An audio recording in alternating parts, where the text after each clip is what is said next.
Welcome to Blizzard Fire. We hope this video helps fire up your solution. You start by prepping clean data so Excel plots what you intend. Select the header row plus the category and value columns immediately. Make sure there are no subtotals. Convert the range to a table with Ctrl+T.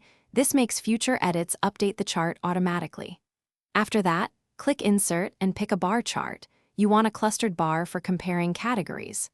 Once inserted, Excel links the chart to your table, which simplifies sorting and filtering later.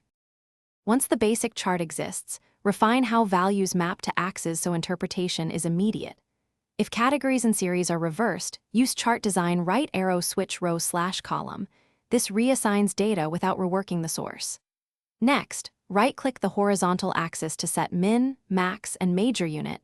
This prevents misleading compression or exaggeration. Then format the series. Reduce gap width for denser bars, add data labels for exact numbers, and pick colors that contrast. These steps make differences easy to see and explain. To finish, add clear axis titles and a concise chart title that includes units and time frame so viewers know what they see. Use the chart elements and quick layout tools, and consider adding a legend only if multiple series exist.